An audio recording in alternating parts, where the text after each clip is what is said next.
भारत में D2M technology launch होने जा रही है, जिसमें बग़ैर इंटरनेट के वो कोई भी वीडियो को न सिर्फ ब्राउज़ कर सकेंगे बल्कि किसी भी वीडियो को देख सकते हैं इजीली बगैर इंटरनेट के। अभी मोदी जी की रेटिंग यूएस के सर्विस में ट्रम्प से ऊपर है। इस टेक्नोलॉजी के होते हुए इंडिया में इंटरनेट की ज़रूरत नहीं होगी किसी भी किस्म की वीडियो को वॉच करने के लिए, किसी भी किस्म की वीडियो को सर्च करने के लिए, उसे देखने के लिए। हमारे जो 5G और 4G लिखा होता है लेकिन वहाँ पे सर्चिंग नहीं होती, ब्राउजिंग होती है। ब्राउज़ करते हुए आप कितनी दफ़ा मोबाइल को ऐसे हाथ हिलाते हैं? मैं तकरीबन अपनी मोबाइल को 5-6 मरतबा ऐसे करता हूँ तभी वो हमारी सिस्टम होती है। लेकिन अगर हम देखें तो नरेंद्र मोदी को हम लोग अच्छा नहीं समझते। हम ये कहते हैं कि नहीं वो कातिल है, अगर हम देखें तो वो कहते हैं कि चाय वाला है, वो तो अनएजुकेटेड है। आज इंडियंस कहते हैं शुक्र करें जी। वो मैं किसी की ट्वीट देख रहा था, उन्होंने कहा जी शुक्र करें कि जनाब, थैंक यू करें जना का उसने एक अलहदा मुल्क बना दिया। ठीक है कि हमने पाकिस्तान हासिल किया था जी, मुसलमानों को आज़ादी होगी। मुसलमानों को तो यहाँ आज़ादी कोई नहीं है। मुसलमान तो अपने नमाज़ पढ़ने के लिए बाहर जो है वो गनमैन खड़े करते हैं तब अंदर नमाज़ पढ़ते हैं। मुसलमानों को तो एक दूसरे से बड़ा खतरा है। अब जो इन्होंने 70 साल में इस मुल्क के साथ किया है, इनको हाथ जोड़ के अपना मुल्क इंडिया को वापस दे देना चाहिए।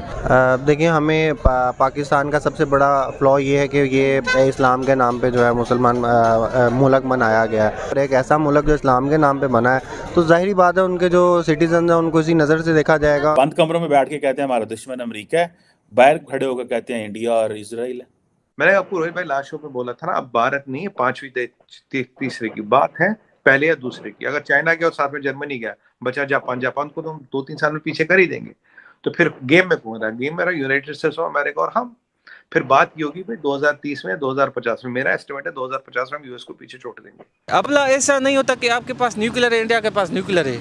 आपके पास कितनी टेक्नोलॉजी है, टेक्नोलॉजिकल एडवांसमेंट कितनी है। आप देखिएगा कि इंडिया में अब एप्पल भी आ गई है, डिजिटल करेंसी भी आ गए और 5G 6G वेरी सून आ जाएगा।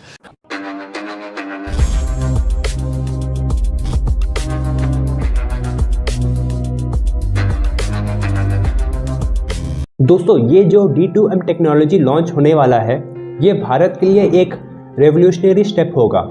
इस वक्त हम सबको इंटरनेट की ज़रूरत पड़ती है कोई भी वीडियो या इंटरनेट ब्राउज़ करने के लिए, लेकिन इस टेक्नोलॉजी के लॉन्च होने के बाद कोई भी कहीं भी जा कर के बिना इंटरनेट के ही नॉलेज गैदर कर सकता है और अपने आप को सशक्त बना सकता है।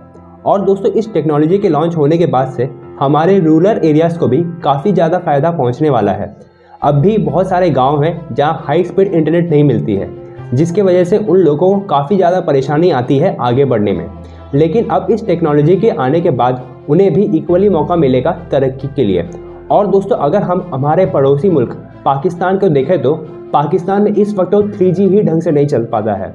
D2M टेक्नोलॉजी तो वे अपने सपने में भी नहीं सोच सकते हैं। तो चलिए दोस्तों, इसी पर पाकिस्तानी मीडिया का रिएक्शन देखिए। व्यूअर्स, बेसिकली आज मेरा टॉपिक D2M टेक्नोलॉजी से रिलेटेड है, जो कि अभी लॉन्च होने वाली है इंडिया में। D2M टेक्नोलॉजी मतलब डायरेक्ट टू मोबाइल टेक्नोलॉजी। इस टेक्नोलॉजी के होते हुए इंडिया में इंटरनेट की ज़रूरत नहीं होगी किसी भी किस्म की वीडियो को वॉच करने के लिए, किसी भी किस्म की वीडियो को सर्च करने के लिए, उसे देखने के लिए। तो ये एक बहुत ही इंपॉर्टेंट टेक्नोलॉजी है। हम देखते हैं कि यहाँ पाकिस्तान में 4G भी 3G 4G भी जो है उसमें भी ग्लिच आने लग जाता है, प्रॉपरली वो भी काम नहीं करती। टेक्नोलॉजी के सेक्टर में कहीं पर भी यहाँ पर फोकस नहीं किया जा रहा। इसी में उन्होंने 5G टेक्नोलॉजी लॉन्च कर दिया, 6G को वो लीड कर रहे हैं। और अब ये मोस्ट इंपॉर्टेंट टेक्नोलॉजी जो उन्होंने D2 टेक्नोलॉजी लॉन्च कर दी है, इसके बारे में पाकिस्तानी अवाम क्या कहने वाली है, कैसे कंपेरिजन करने वाली है पाकिस्तान और इंडिया का, आए जानते हैं लोगों से। क्या कहेंगे आप, इसका मुकाबला पाकिस्तान से कैसे करने वाले हैं? देखें जी, मैं सबसे पहले इस बात का आपसे जिक्र करता हूँ कि हम लोग टेक्नोलॉजी के लिहाज से इंडिया को नहीं बीट कर सकते। इंडिया हमसे बहुत आगे है।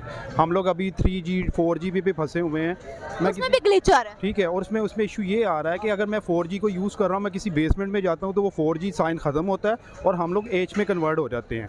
आई थिंक सो कि मेरे ख्याल में इंटरनेशनल मार्केट को जो इंडिया ने अपना सॉफ्टवेयर उठाया है, उसने पूरी दुनिया में मेरे ख्याल में सेकंड लार्जेस्ट कंट्री है जिसने सॉफ्टवेयर के ऊपर पूरी दुनिया में बीट किया है। इवन कि उसने गूगल लॉन्च किया, उसने एप्पल लॉन्च किया, और हम लोग आज भी सॉफ्टवेयर में सबसे पीछे हैं। वो सबसे ज़्यादा दुनिया के अंदर जो है वो सॉफ्टवेयर को उठा रहा है, पिक कर रहा है, सॉफ्टवेयर को बना रहा है। इवन कि हम लोग अपना सॉफ्टवेयर हाउस खोलते हैं और टोटली स्कोप यही होता है कि हम सस्ते से सस्ता जो है सॉफ्टवेयर बना के दें, लेकिन उसके अगेंस्ट हम उसके कंपटीटर नहीं है, वो हमें बीट कर चुका है। अब जो इन्होंने 70 साल में इस मुल्क के साथ किया है, इनको हाथ जोड़ के अपना मुल्क इंडिया को वापस दे देना चाहिए, ताकि वो तरक्की करके तो हम लोग तरक्की नहीं कर सकते। हम दो कौमी नज़रिया के ऊपर इस पाकिस्तान को लिया हुआ है। यहाँ आज 20 किस्म के नज़रियात चल रहे हैं। हम कायदे-ए-आज़म का जो हमारे फाउंडर का नज़रिया था, जो विजन उनका था, हमने उसको तो फॉलो ही नहीं किया।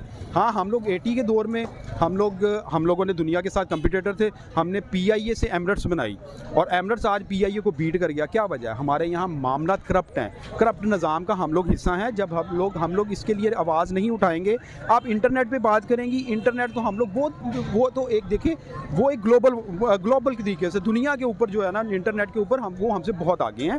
हमें ये अवेयरनेस अपने बच्चों को देनी पड़ेगी कि हमारे फंडामेंटल राइट्स क्या हैं, उन हुकूक के ऊपर काम होगा। आई थिंक हम इंडिया को बीट करेंगे। हमें इस चीज़ का आइडिया है। हम वो कौम है जो दुनिया को बीट कर सकते हैं किसी भी मुकाबले में। अभी तो दुनिया हमें बीट करी जा रही है और दुनिया हमें पाकिस्तान वापस भेजी जा रही है, जहाँ हम जा रहे हैं। हम लोग तो बाहर अब्रॉड जा ही नहीं सकते। आपके पासपोर्ट की वैल्यू ये चलती है कि वो हमारा पासपोर्ट देखते हैं, हमारे वीज़े रिजेक्ट कर देते हैं। पाकिस्तान के अंदर कोई बंदा स्किल लेके आता है, कोई सॉफ्टवेयर बनाता है, तो उसको पूछा ही नहीं जाता। दूसरे कंट्रीज़ की गवर्नमेंट उसको सपोर्ट करती हैं, उनको फाइनेंशियली सपोर्ट करती हैं। फवाद चौधरी साहब, जो कि पाकिस्तान तहरीक इंसाफ इमरान खान साहब की पार्टी के मिनिस्टर रहे हैं, उन्होंने कहा है कि इंडिया के जो वज़ीर आज़म हैं नरेंद्र मोदी, वो बिल्कुल सही कहते हैं कि हमें पाकिस्तान में किससे बात करनी चाहिए, क्योंकि पाकिस्तान में असल जो ताकत है वो तो सियासतदानों के पास है ही नहीं, वो तो फौज के पास है। और उन्होंने एक ट्वीट की और उस ट्वीट में ये कह दिया कि इस मुल्क में रूल ऑफ लॉ नहीं है, क्योंकि इमरान खान के कहने के बाद जो FIR फर्स्ट इंफॉर्मेशन रिपोर्ट एक जो उनके ऊपर अटैक की जो हुई थी वो नहीं हो रही, और जो फर्स्ट इंफॉर्मेशन रिपोर्ट हुई है उसमें उन्होंने एक 2 star general, sitting prime minister and sitting interior minister पे FIR कटवाने की बात की है। अब अगर इसको देखा जाए तो उन्होंने ये बात, बड़ी सारी बात है, बड़ा इसके ऊपर डिस्कशन हो रही है पाकिस्तान में कि भाई जब आप हुकूमत में थे तो आप इंडिया से बात नहीं कर रहे थे, अपोजिशन में आए हैं तो आप ये कहते हैं कि हमें तो नरेंद्र मोदी पूछता है कि हम पाकिस्तान में किससे बात करें। और नरेंद्र मोदी क्या कहता है? नरेंद्र मोदी ये कहता है कि भाई पाकिस्तान में पावर किसके पास है? फौज के पास है, सियासतदानों के पास है। जब सियासतदानों से बात करो तो वो मामलात ख़राब हो जाते हैं, बीच में फौज जो है वो पीछे से चीज़ें ठीक करती है। इस दफ़ा अगर जनरल बाजवा बात करना चाह रहे थे तो इमरान खान नहीं करना चाह रहे थे। और उन्होंने कहा, और अब ये बात तो सही है कि पाकिस्तान में जो फौज है वो एक ताकत है, इसमें कोई शक नहीं है। देखिए, पाकिस्तान के कानून के अंदर जितनी ताकत फौज पे, जो प्रैक्टिकल पावर फौज के पास है, ये पाकिस्तान के कानून में लिखी तो नहीं हुई, लेकिन ये एक डिफेक्टो पावर उनके पास है और उन्होंने शुरू से अपने पास रखी हुई है। और उसका कसूरवार जो है वो फौज तो है ही है, लेकिन सियासतदान भी है। आज हर एक अधिकार जो एक महिला को दिल्ली में है, मुंबई में है, झारखंड में है, जौनपुर में है, बनारस में है, वो एक कश्मीर की महिला को भी है।